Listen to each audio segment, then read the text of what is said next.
Book of Judges chapter 5 uthi ezinsukwini zikaShamgari indodana kaAnathi, ezinsukwini zikaJayeli imendo yayishiyiwe, ababeyokuhamba ngemendo bahamba ngemkhono. Uverse 7 uthi abaholi baphela kwaIsrayeli banqamuka, ngase ngavuka mina Debora, ngavuka ngingunina kwaIsrayeli. Bakhetha uNkulunkulu abasha lapho kufika impi emasangweni. Kwabonwa isihlangu noma umkhonto yini phakathi kwezinkulungwane ezingama40 kwaIsrayeli na. La sifunda ngoDebora. uDebora ungomunye wabantu besifazane abathi mabehamba emhlabeni inyathelo zabo zashiya umbala.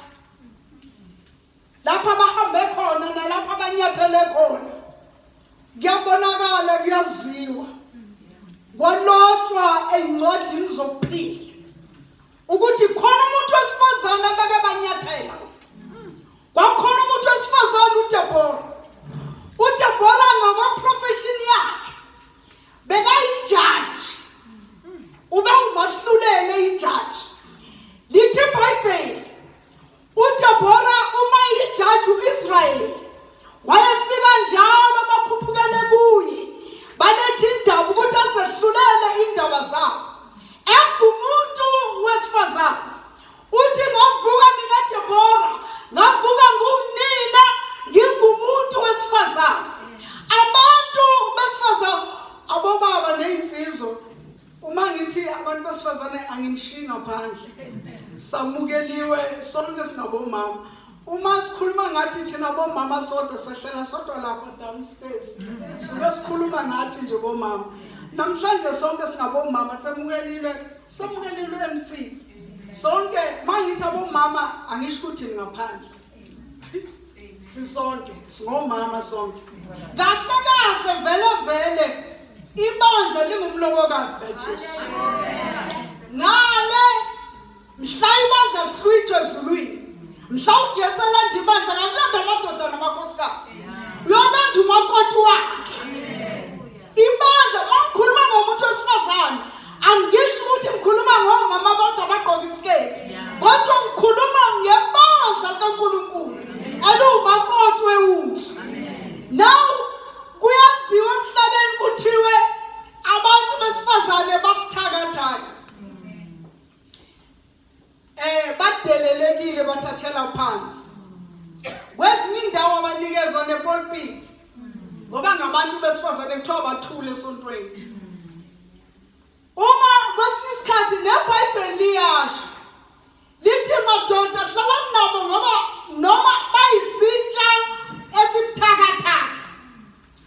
Ubani umuntu ongazi ukuthi amandla kaNkulunkulu ayabonakalisa izintwana ezibuthakathaka? Ubani ongazi ukuthi abanye izinto ezidelelekile, izinto ezithathelwa phansi, uNkulunkulu usebenzisa zona ukuze ajabulise izinto ezinamandla?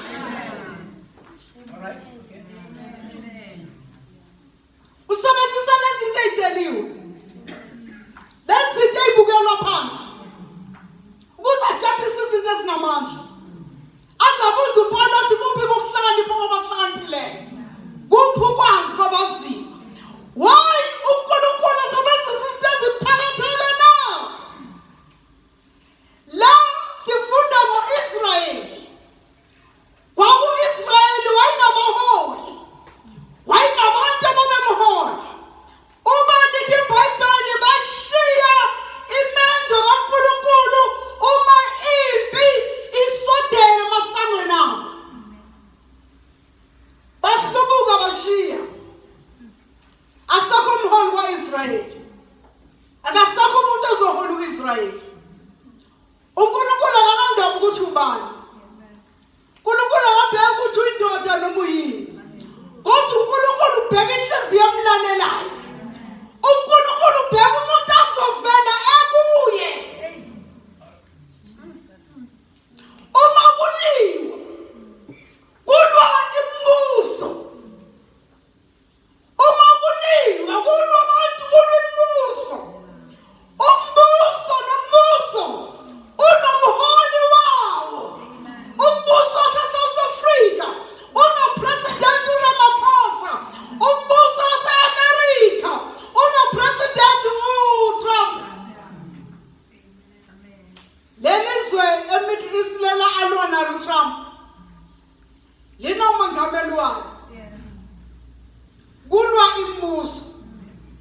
La umbuso kaNkulunkulu ulwa nombuso kaSathane. Uma elombuso uTrump akahamba empini.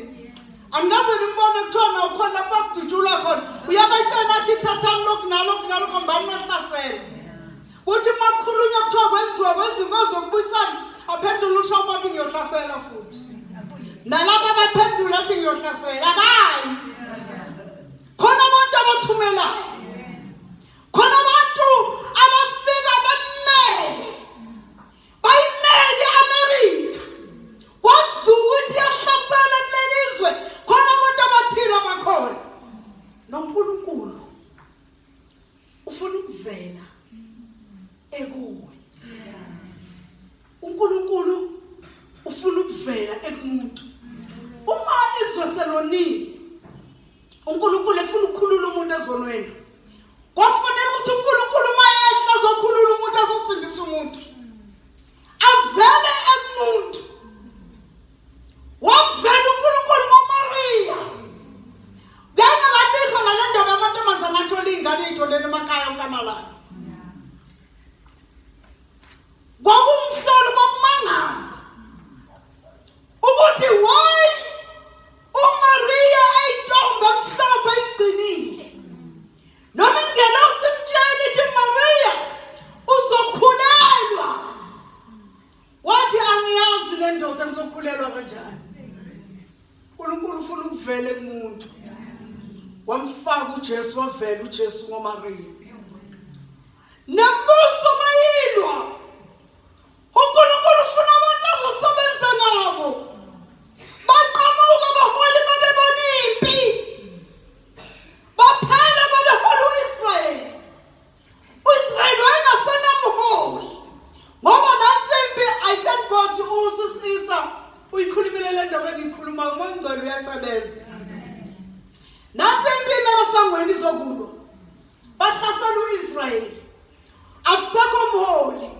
uNkulunkulu uzolwa ngani? Ubani uzomela uIsrayeli? Ngoba kufuneka umongameli, kufuneka upresident, kufuneka umholi ozohola isizwe sikaNkulunkulu ukuthi siyohlasela. Abasekho. Bashiya indlela kaNkulunkulu. Lithusi lenkosi bashiya indlela bahamba ngomkhono. Abanye abahumusha athini ngomkhono? Thine lapha. Ubani uphethe amahumusha usalivulile. Amanye abahumusha malithi izwi lenkosi bashiya indlela ababehamba ngendlela bayishiya balandela umkhondo. Judges 5. In the days of Shamgar, son of Anath, in the days of Jael, their highways were abandoned. Travelers took the winding paths. Hey! Abahambayo. They took. Bavele bahamba baphambuka. Yes. Lendlela aphela lendlela phambukisayo. Khona indlela ethi mayibhekeka. Uyibona yinhle emehlweni abantu. Kodwa ukuphela kwayo ingayosizi nokukhala nokugeza kwamazinyo. Kodwa eqaleni ibukekile. Bashiya indlela kaNkulunkulu ngenxa yempi. Baphambuka.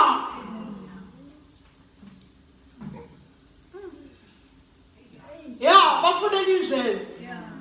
Mamntana uyawazi umhlobeleli, abanye bayawazi. Othamanye bafuna indlela. Abanye bafuna indlela nje.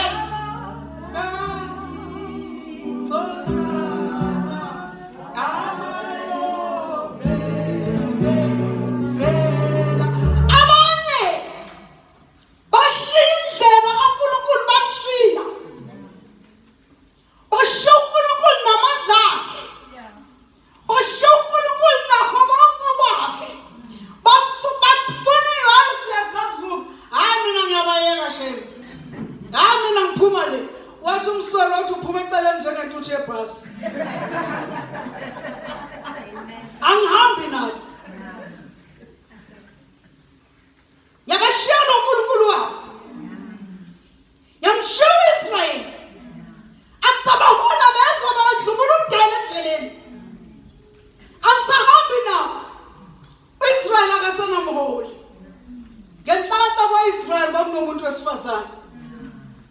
uJabhora igama lakhe. Uthi ngavuka mina Debora. Wavuka akazange uDebora azidelele noma ayithathele phansi. Why uDebora akazange ayithathele phansi? Noma sazi ukuthi umuntu wesifazane. Why uDebora ayithathelanga phansi? Ngoba wayazi ukuthi ukulwa akusikho kwami. Akusiyo mimpi. Wathi uNkulunkulu nina ihlalani nime. Nibona ukusindisa kaJehova. OkaDebora kwakuyikuthi ahamba noNkulunkulu. uNkulunkulu alo sikhundleni sakhe. Akusikho kwenu kulo. Ungabona abantu bayidusa, bayiphakamisa, bekhukhumala ingathi yiba benza izinto. uNkulunkulu uthe kuGideon wamayimthuma eyokulo wathi uGideon wahlunga amadoda ngendlela yokuphuza emfuleni. Wayihlunga wayenza wayesethi nanka amadoda engihamba nawo ngiyokulwa nawo. uNkulunkulu wathi Gideon laba bantu nabo baningi awukwazi ukuyolwa nabo. Wathi uNkulunkulu ngoba uhamba nalaba bantu mabehlula bazokhukhumala. Wathi uIsrael bazokhukhumala. Ungababona abantu bananezimali zokuthenga ikhathi ku-TV. Umuntu azoyikhukhumasa azokhuluma futhi ngabe ibhaluni abendaba ingathi amandla akhe. Noma bona ubonwa ngani? Ungena le-order uzoyidusa, ayidusa ayibabaze, ayipraise nama-production akhe nani uzobe kuphi akabonakala uNkulunkulu akezizwakala uNkulunkulu akushiwo lutho bayayidumisa akabonga uNkulunkulu. Wathi uNkulunkulu uIsrael uzokhukhumala baningi ngoba uNkulunkulu ufuna ukubonakala amandla akhe. Abantu besifazane ningayithatheli phansi. uDebora ngokwephrofeshini wayeyijaji. Wayehlulela uIsrael. Wayeyijaji elethembekile ngoba lalazi uNkulunkulu. Uma kufika umuntu nendaba yakhe ube bahlulela ngokulunga. Abahlulela ngokuthembeka. Ngokuthembekile. Ngakho uIsrael wayethemba uDebora ngoba wayethembekile. Uyijaji emzini wakho. Uyijaji kubantwana bakho. Umntwana wakho mayeza nendaba kuwe. Ungenzeleli. Mafanele umtshela ukuthi wrong. Yahlulela ngokulunga. Ungathi umntanami ngizomgona shebo umntanami. No. Umama mawumntwana emoshe iPampers. Akamgoni nePampers. Ususa iPampers. Akhipha umbolila kulahle. Lithi iBhayibheli khipha ngamanyala kokuyigugu. Athi mayiselahlile amhlini umntana wakhe bese yabuya amgone. Ungagoni ingane yakho namanyala.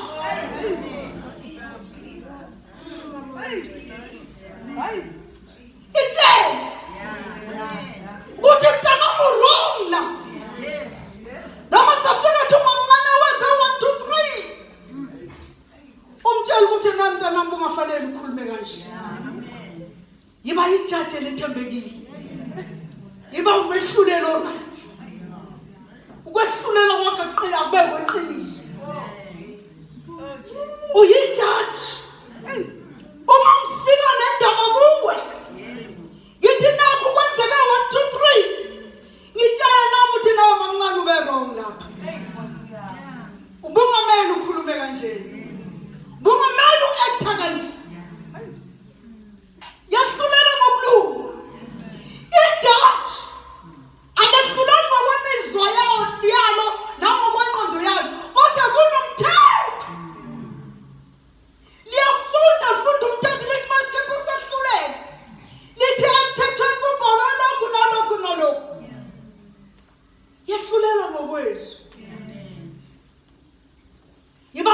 basulela kahle.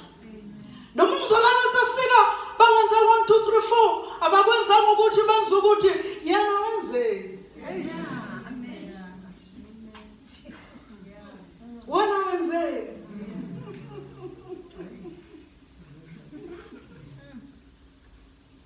Yasulela ngobulungu. Uyinjaje bandle. Mase kufika la ngisane inkinga ngithi 1 2 3 1 2 3 yasulela ngobulungu. Lithi incwadi yezaga litho wesifazane ohlakaniphile noma evula umlomo wakhe uvula ngokuhlakanipha. Akakhulumi noma yini. Yiba uDeborah Thembeka. Kuze uNkulunkulu akwethembe. Kuze uIsrael akwethembe. Esikhathini sakho uyijudge. Ukuze omakhelwane bakho bakwethembe. Abathi mabefika nodaba kuwe. Ulahlulela ngobulungu. uDeborah lithi uBhayibheli uIsrael wayenyukela kuye imihla ngemihla. Ayabahlulela indaba zabo. Kwifamily yakho uyijudge. Ungumzalwane uyamazi uNkulunkulu. Yehlulela ngobulungu.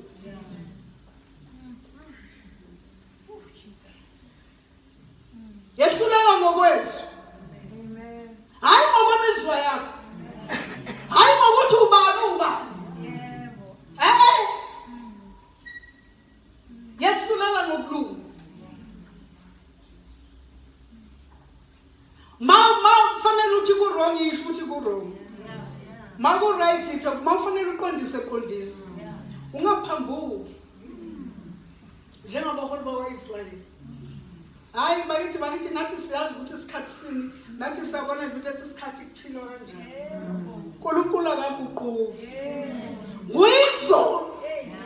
Nguye namhlanje. Nguye nampa akaguquki. Alijingi izwi lakhe. uNkulunkulu akadala izwi lakhe. Akajoki uNkulunkulu. Hayi ukuthi isikhathi sini emhlabeni vele kunje nani niyabona nani seniyazi nani sesazini.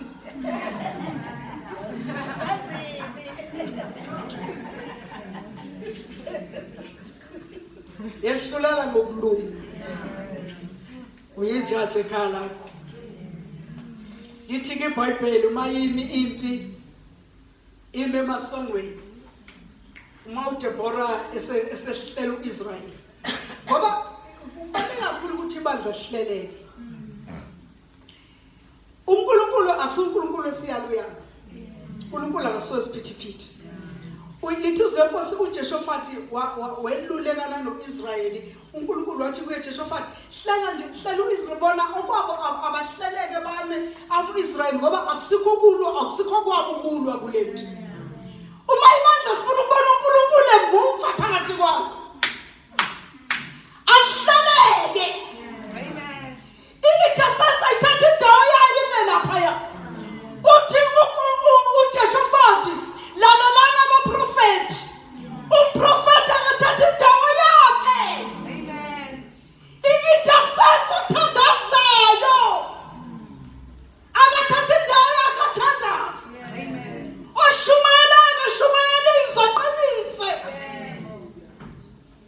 Kuyisikhathi noma ngesisu zihlelene nibona ukusindisa kaJehova. Base niyabona uNkulunkulu. Nibona uNkulunkulu emuva esebenza. Amen. Ngoba ibandla lihlelekile. I-Asha ithatha indawo yayo.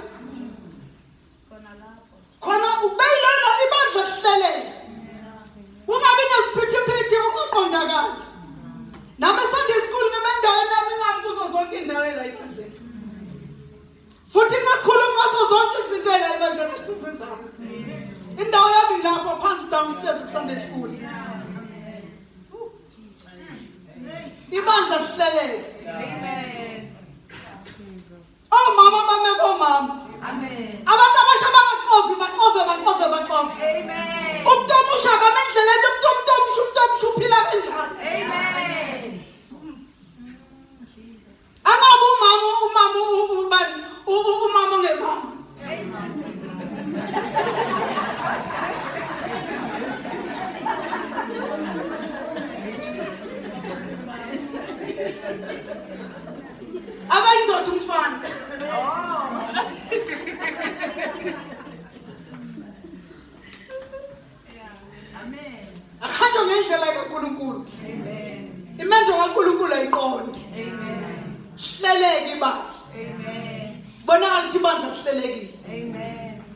seliyamlindela uNkulunkulu. Lithi iBhayibheli uJehoshafati mayimpi isimile wamisa ikhwaya. Yabona nje impilo ibhekene nawe. Wamisa nje ikhwaya yayimile. Ubani ufundele lizwe? Mamtamo. Lithi ikhwaya yenze njani? Yayihlotshiswe ngobungcwele. Namhlanje mabazana icula noma ubani as long as a voice. Ayisebenzi kanjalo uNkulunkulu. No. Ikhwaya uma ifuna imandla ifuna ukumuva kaNkulunkulu ayihlotshiswe ngobungcwele. Imandla aliholwa ngabantu abangcwele. Ngoba sifuna uNkulunkulu phakathi kwabo. uNkulunkulu akahlanganyeli nesono.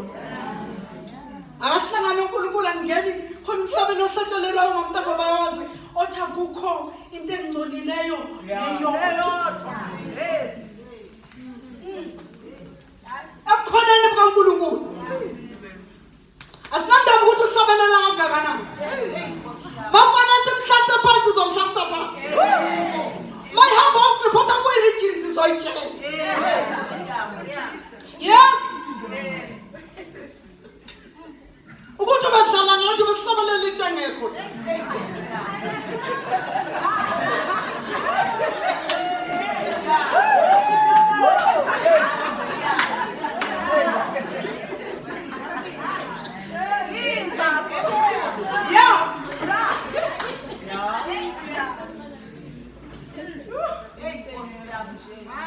Ikhwaya yahlotshiswa ngobungcwele. Ubani umuntu ongcwalisa abantu? uNkulunkulu.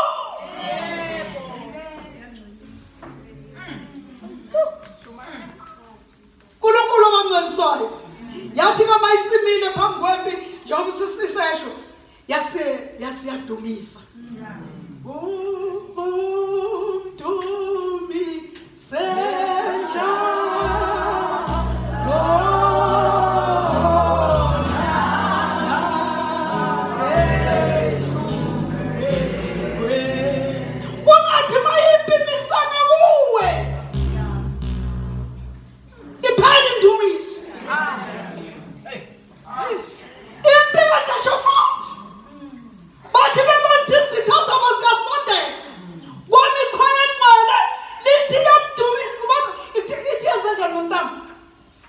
Bamdumisa uNkulunkulu benzani bathini? Yadumisa yaworship. Bahlabelela kuJehova ukuba bamdumise. Bahlotshiswe ngobungcwele.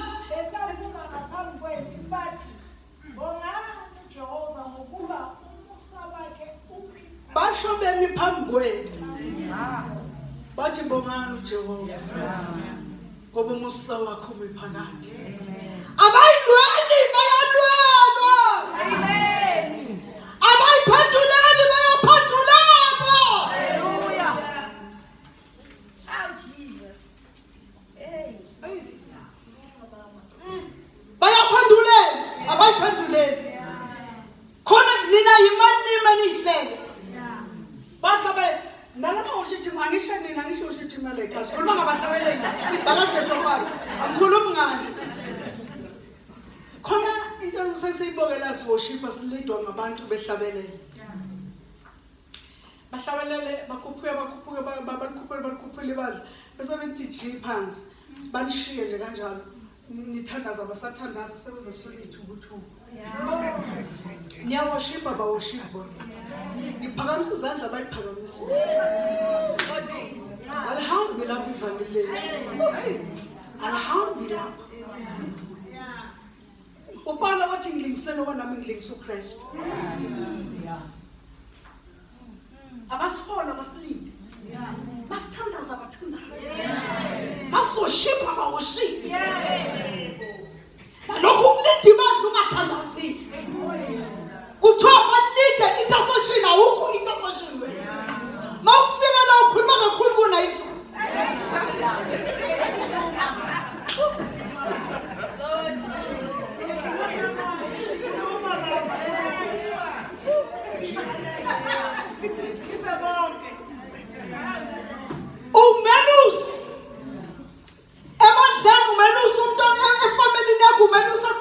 yakho. Ingane mayiphambuka yelusi uyibuyise. Uma ibandleni ngiphambuka ngibuyise ungelusi ngoba umelusi olungileyo. Ungakuzonda iBhayibheli ungakuzonda ukusonga. Ungakuzonda ukusonga. Babuyisela endleleni kaNkulunkulu.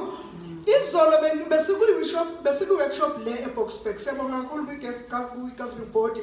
Siyabonga sesilindi.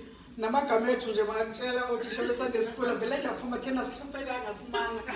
Eyethi imali nje kwathiwa esedube nje ingenile sinayo. Indlela yethu nje saba ngo-number 1 kanti besikhokhe ekugcineni. Abokugcina baba abokuqala bona. Sile kwi-workshop khona othisha abayi-2 abakhulumile. U-director we-national ubaba Babukhoza. Uthi ukhuluma okay aqale ngo-secretary uhlala eCape Town. Uthi ngize ngihlale kule ndlela kaNkulunkulu. Indaba yayiqine ekhaya. Bakhuluma ngokuthi umntwana nothisha nomzali fanele abantu bahlanganyele kumntwana uthisha nomzali ekhaya nami umthisha weSunday school nasebandleni nomfundisi nethu nasebandleni akuhlanganyelwe ekweluseni ukubuyisela lo mntwana endleleni. Uthola singambuyisa manje sibayekise nalezi zinto abayibukayo lezi lezama kuthiwa amadiji wona lezi zinto zabo. TikTok. Amathi lezi zinto zabo lezi. Bayazazi abathula ngathi abazazi bayazazi. Kuthiwa uma noma ungabalokhela labo abahlakaniphile banama-password banayo yonke into. Le nto uthi bavumbe kuyona bazofuna ukuyibona ukuthi ithini. Uthi lo secretary, she was from Cape Town. Uthi mina ngakhula ekhaya. Indaba yaqala ekhaya ngasho ngabuyisa kuthiwa charity begins at home. Ngabuyisa endleleni kaNkulunkulu ngoba ngangizalwa umfundisi. Uthi ngabuyiswa ekhaya. Indlela yami yaqonda ngizange ngiphambuke. Ngoba nasekhaya ngangelusiwe. Nasebandleni bengelusiwe. Nakuphi kuphi uthi noma hamba uthi noma kwenzakalani ngihamba nobaba wami sifike ubaba wami eplant amabandla uthi ngihambe naye ngelusiwe. Uthi ubukhosi bakhona indaba ukuthi balokho ama-cellphone abo. Uthi thina sikhule emakhaya uthi bungakhiphi iroom yakho.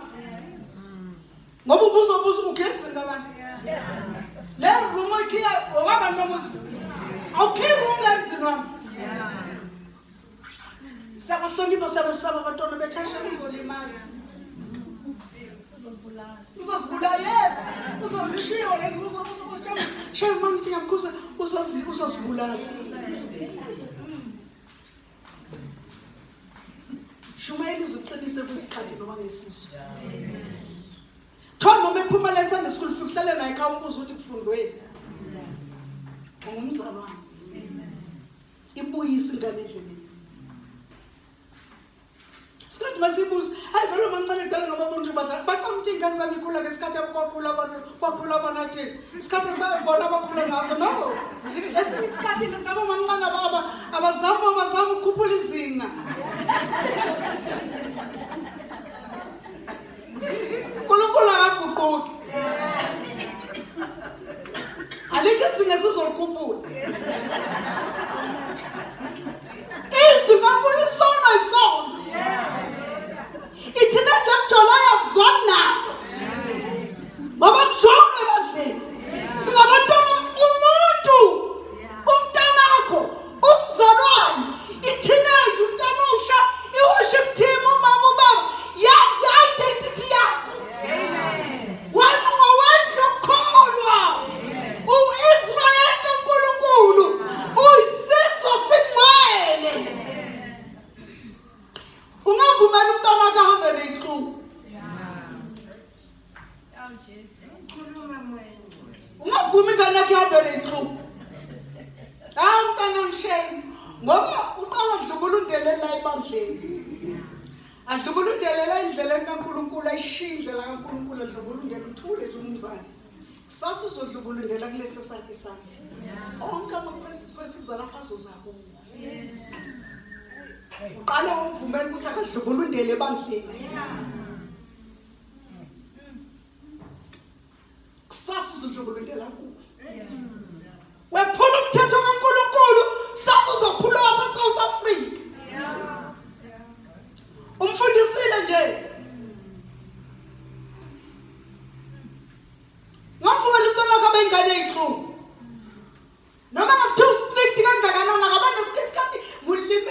empilweni. Yes. Hallelujah. Hayi yonke into ingayonke nje into ngesizulu angazi kukhona abazizulu. Thina nesizulu nje kwamachanca kwamkuze endlebeni. Wenza noma yini nje oyithandayo. Ebandleni anginjalo bazalwane. Angeke siyivumeleyo, ngeke siyivume. Ngoba masimila simela uNkulunkulu.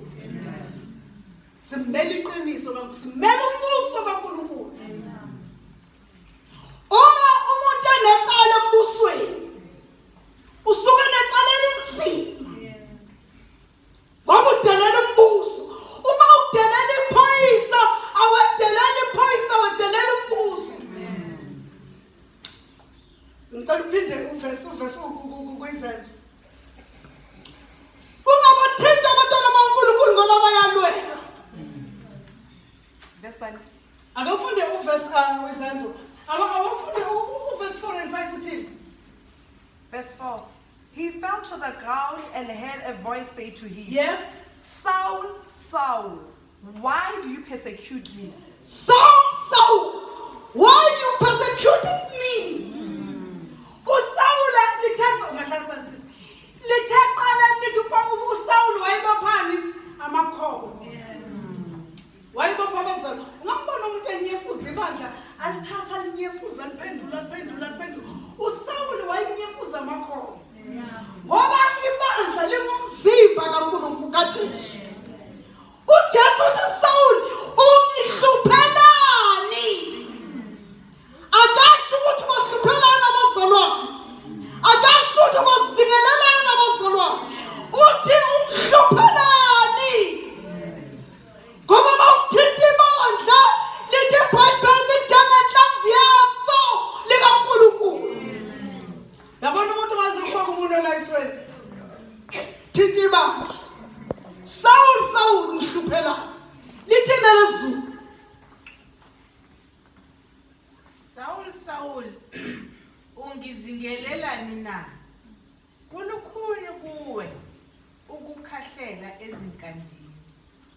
Wena Saul uyena wayithi ngoba uzingela ibandla. Akazi ukuthi ibandla likaNkulunkulu umzimba kaJesu. Uzingela uJesu. Ngabona abantu banyefuza ibandla. Ungayikhohlisi. Umzimba kaJesu. Naku uJesu ubuza lo mbuzo. Ukuhluphelana umzingelelani.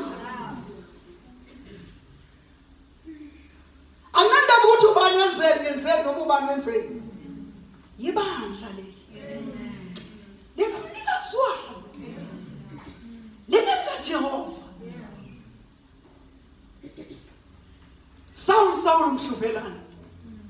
Uthi uSaul ubani wena Nkosi? Uthi mina ngubani? Uthi ngubani? Mayithi ubani? I am Jesus whom you are persecuting. NginguJesu lomzingelani. Mawumazi uNkulunkulu uzohlonipha ibandla.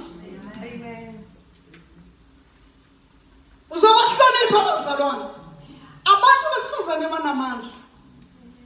uNkulunkulu uyasebenza ngomuntu wesifazane njengoba sengishilo na ngoDeborah. Izinto eziningi. Abantu besifazane futhi bayakwazi ukumosha. Bayadestroy abethanda. Kuya ngokuthi uwena kuphi umbuso. Ngoba abanye sinabo la wathi uPaula abaningi babe sefini kodwa uNkulunkulu wayengathokozi ngabo bonke. Abanye basemabandleni bangama destroyer. Badestroy amavision amabandla. Ivision yamandla ayiphumeleli.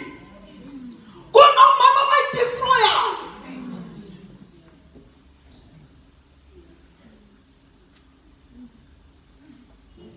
Vuka Deborah.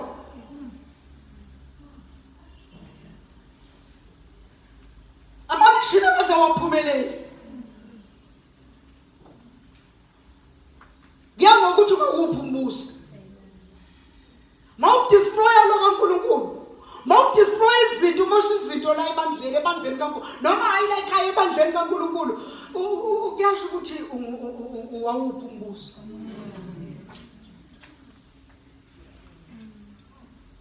vuka Deborah. Ngavuka ngunina wesifazane ngamholo Israel. Wanqoba Israel eholwa ngumuntu wesifazane. Abaholi babaleka ngoba umuntu uyakwazi ukufika entweni. Kodwa into ekwazi ukugcina entweni i-character yakho. Ungayinikela kuJesu usindise ubhabhatise ungene emanzini amaningi wamukelwe ebandleni kodwa into ezokugcina ungcwele i-character yakho. Awugcina ukuthula ebandleni. Khona abantu abakwazi ukufika ey'ntweni bafika. Uyabona uma ufuna ukubamba la. Ngingagcuma ngibambele ya light. Kodwa i-problem yami angeke ngimi isikhathi eside lapha. Ngizokhathala ngeke. Kodwa uma ngithatha i-step ladder ngikhuphuke kahle ngiyetepisi ngidlule kahle ngibambe lapha ngizokuma. Akawuhlole mzalwane ukuthi uhamba kanjani. Singakafiki insuku zokuthi uhambe emhlabeni. Uthi uJesu uma bengizahlulela beningeke ngehlulela. Bese ngeke sikujaje. Ngoba siyakwazi ukusahlulela.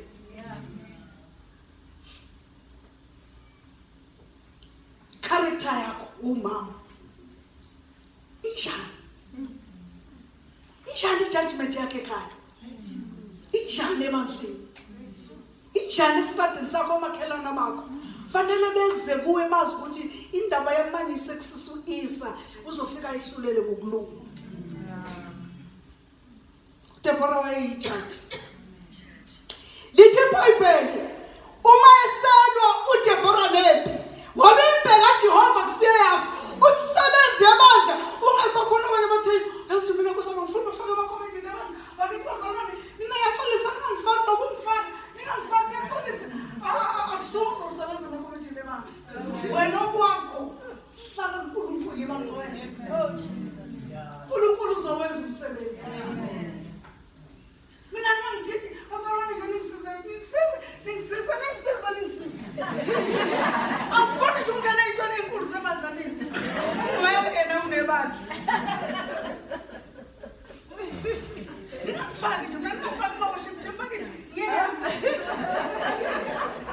Mina nje ngilungile nje ngihlalele lapha emuva nguPauli.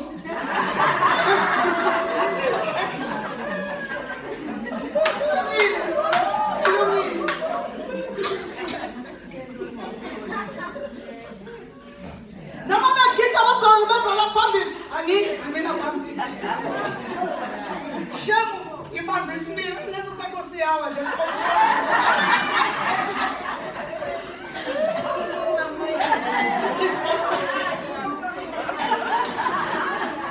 Noma bazala bagida kimi mina nje bazabangona. Mina nje ngibambe isibili.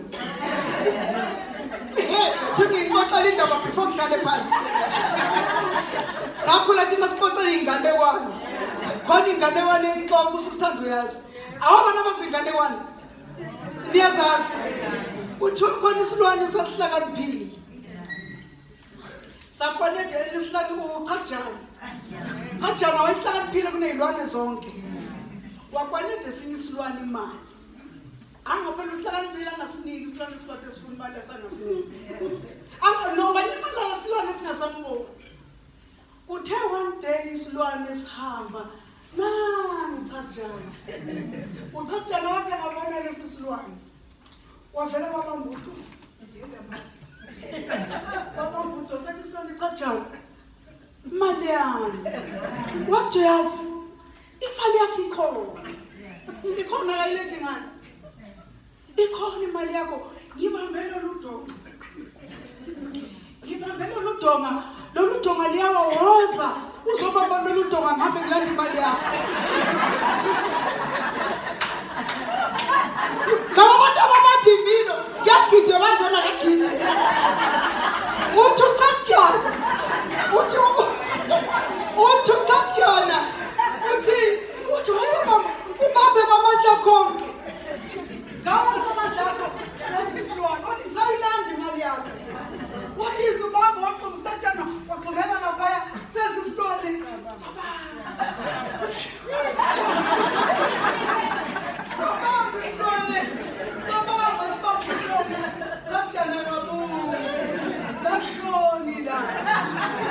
ngisabona ukuthi inkosi yami ilanga lishonile akabuyi imali yami isilwane sagxuma kakhulu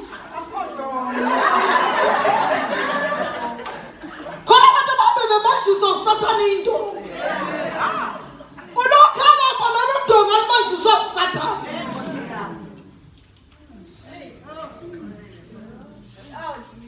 lokho ngamandla mina nje ngibamba udonga loluliyawo luyawudonga ngibakhodongo lwayo la lithi iBhayibheli usathane akanawo amandla unamaqhinga lithi nina anisibo abangawazi amaqhinga kaSathane angisazi isikhathi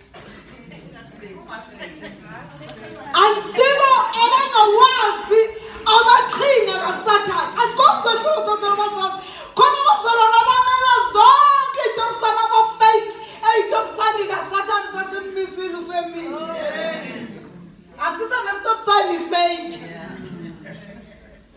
ubamba udonga hamba ubanjiswa usathane indoda athi ziyawa singawo kanti uqhathani uphathwe nje ukusa usathane nje unamaqhinga zimbili izinto iBhayibheli engazisho ngoSathane. Number 1, alisho ukuthi asimesaba uSathane, lithi melana naye niqinile.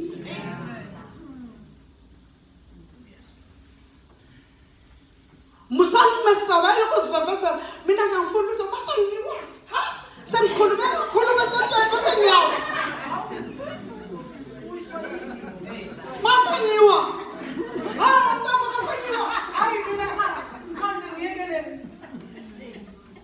ngamesaba uSathane. uNkulunkulu akasho ukuthi simesaba, uthe thina okwethu qina simelane naye siqinile, ngoba lithi iBhayibheli akanawo amandla unamaqhinga. Lithi anisibo abakwehlula uSathane ngoba nina nisibo abangawazi amaqhinga akhe. Uma uyijaji yehlulela into mayiza noma ikhona ebadleni noma ikhona emndeni wakho uyehlulela uthi le qhinga ngaSathane. Leta ivela uNkulunkulu ivela kuSathane, ngoba sibo thina abangawazi amaqhinga kaSathane. Angasehluli ngamaqhinga ngoba ngamandla ngeke asehlule uNkulunkulu wethu unamandla. Unamandla uNkulunkulu wethu. Lithi iBhayibheli ke uma uDebora eselwa isimpile isihlasele eselwa, uNkulunkulu ngoba ukulwa wakusikho okwakho, yekela ukulwa nathi ngoba thina ngeke silwe nawe. Yekela ukulwa necommittee omama ngoba icommittee omama ngeke ilwe nawe. Ngoba ukulwa kusikho kwakho kungokaJehova. Uma uNkulunkulu eselwa, lithi iBhayibheli kwalwa inkanyezi ezulwini. Inkanyezi zakhe levesi. Ngoba nabafundi ivesi masina likhona khona lelo kunge sifundile. Ilithi nenkanyezi zalwa ezulwini. Zalwa kwasuka impi. Ngoba imandla maselimshilo uNkulunkulu lihamba nje lehlulwa izinto ezincane, likahlulwa nje ukunikela, hamba nje nobhasikidi omnikela selimshilo, lehlulwa nje ukunikela, lehlulwa izinto ezincane uNkulunkulu akasekho phakathi kwabo, liba buthakathaka, lehlulwa nje ukuthandaza. Thandaza kusana isikhulu wami ungcono ngathandaza kangcono ka kunebandla elishiya uNkulunkulu. uNkulunkulu eselo inkanyezi zezulu ngifuna elivesi ngifuna ukufunda, ngifuna ukukhombisa ukuthi uNkulunkulu eyibambela impi. Ungesabe emandleni mawuthunywa something ubelokho uthi mina ngeke ngikhone mina verse 20. Ngicela ufunde sisi. Waliwa ezulwini. Ngizwake abazalwane phambi kwempi kaDebora lezitha zakhe. Funda sisi. Waliwa ezulwini. Izinkanyezi ezisendleleni zazo zalwa noSisera. Yebo, zalwa noSisera isitha sikaDebora. uNkulunkulu uzomlwana zimpini. Siyahlabelela sethempini sothini mawungenathi. Uma uNkulunkulu engakithi ubani bengamelana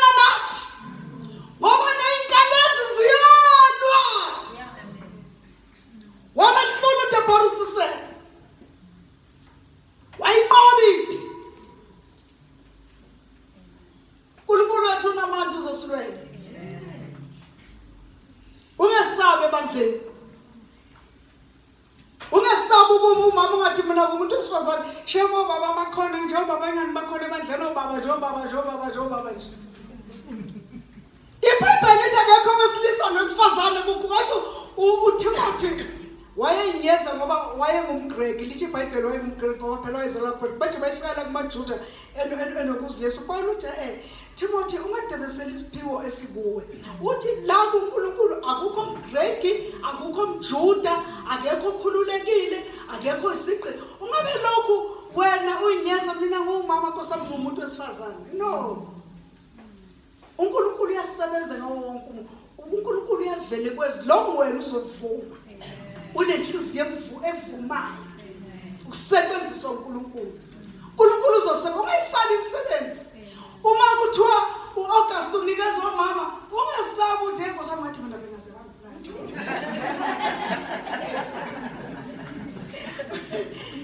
Izolo ma kungenwa lapha kuhlalwa njengoba nisho thina silungelo izinto uqala manje siyahlala masihlala la manje sihlaba sokuthi angifuni ukudlala phambili bazomkhomba angifuni nje ukuhlala phambili bazokukhomba basalomkhomba sizofuna ngizokhuluma izingisi engasaza asifuna ukuhlala phambili. Mina nje bakithi nje makuthiwa inyanga yomama mina nje bangisize futhi ngizobe ngisebenza inyanga yonke. Awukuthi umsebenzi every Sunday umsebenzini. Hawu mina bangangikho ungesabi akusikho kwakulwa.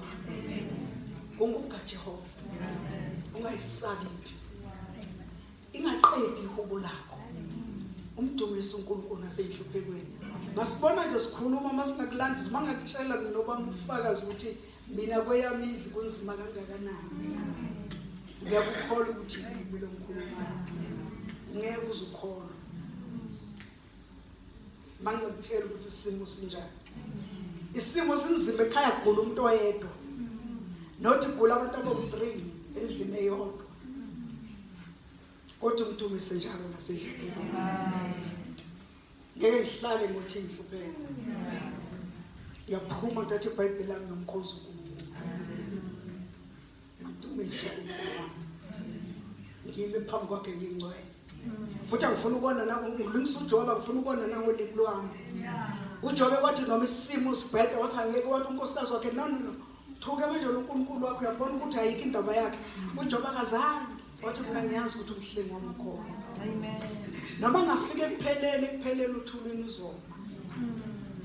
Umdumise njalo naseyihluphekweni. Amen. Umdumise uNkulunkulu.